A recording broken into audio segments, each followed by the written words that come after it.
Jessica. It's good to see you again. How are you doing today? I'm doing okay. I just got off work. How are you? I'm doing good. Thank you for asking.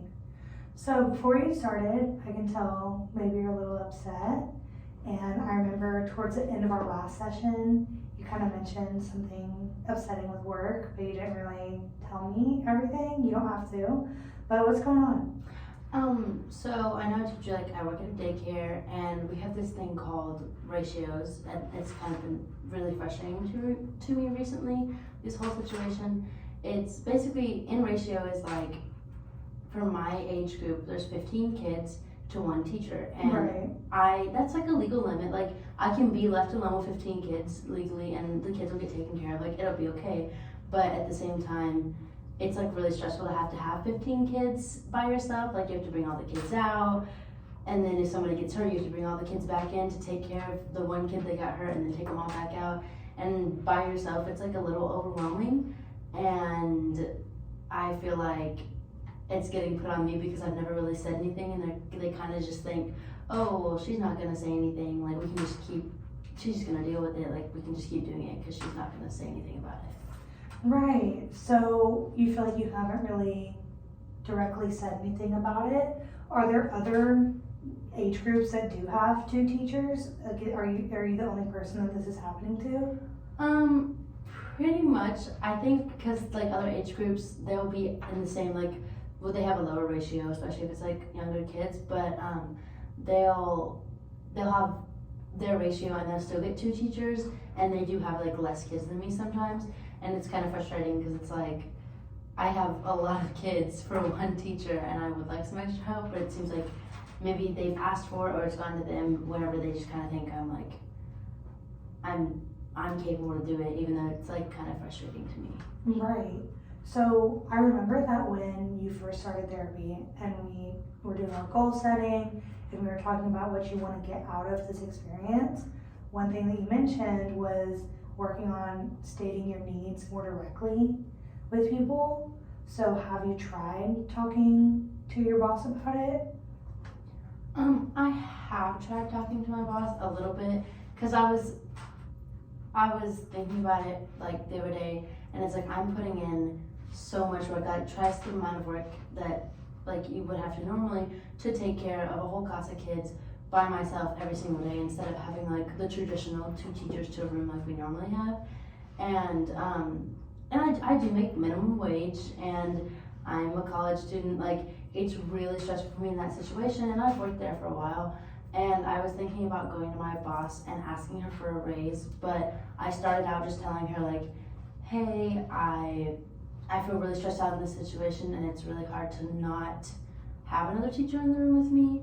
And she was kind of just she didn't, and I told her how other rooms had two teachers, and she didn't really see it as that big of a deal. She kind of brushed it off in a way. She was well, you're under the limit and you're doing great. And I was yeah, but what you see me is doing great, and I'm really overall stressed out, and I would really appreciate another teacher. But it kind of felt maybe I didn't make my point stand out to the point where she really thought oh, she's being serious, she really needs extra help, because I'm really bad about confronting people about that sort of thing. So I thought that maybe she didn't really see it me really needing help. It was just kind of oh, well, she's not really serious about it, she probably won't say anything again, that kind of thing. Right. So it seems she just kind of brushed it off, maybe didn't take you as seriously as you were wanting her to. Exactly. So do you feel you want to ask her for a raise sometime soon?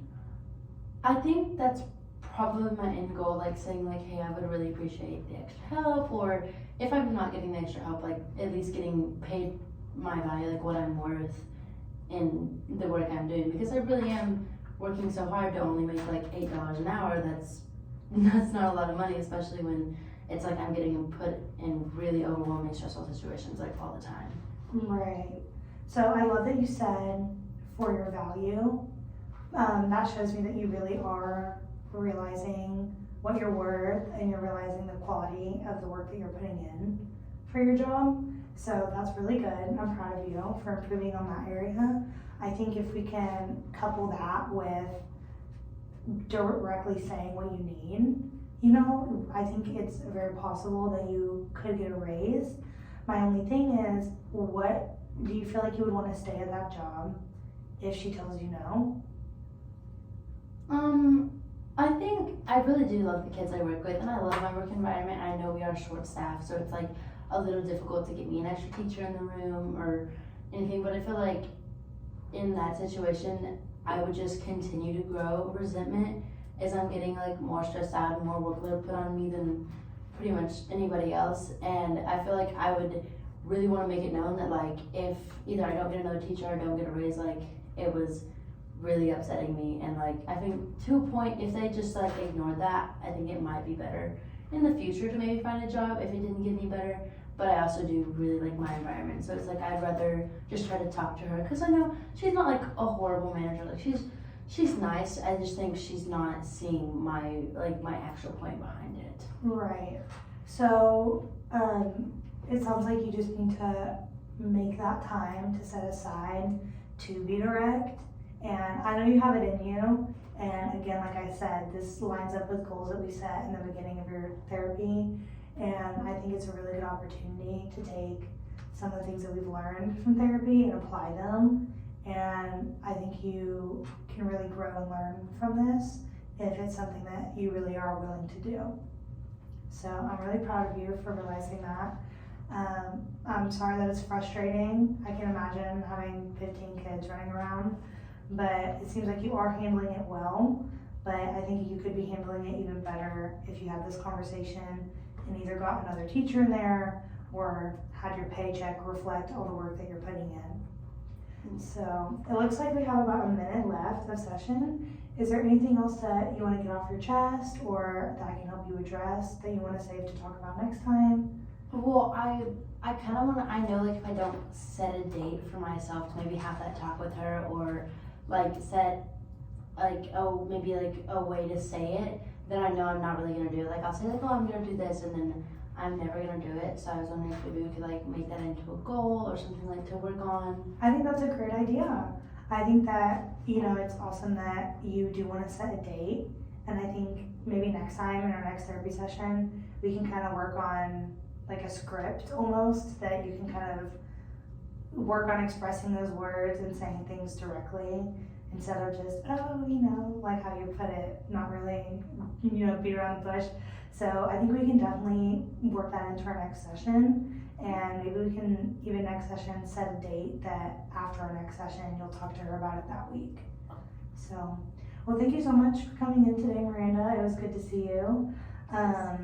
You know, next time we'll just keep working towards these goals, and you've done so well so far, and I'm excited that you get the opportunity to take what we've been learning and apply it. So Me too. I'm excited to finally kind of come out of my shell a little bit. yeah, that's awesome. That's great.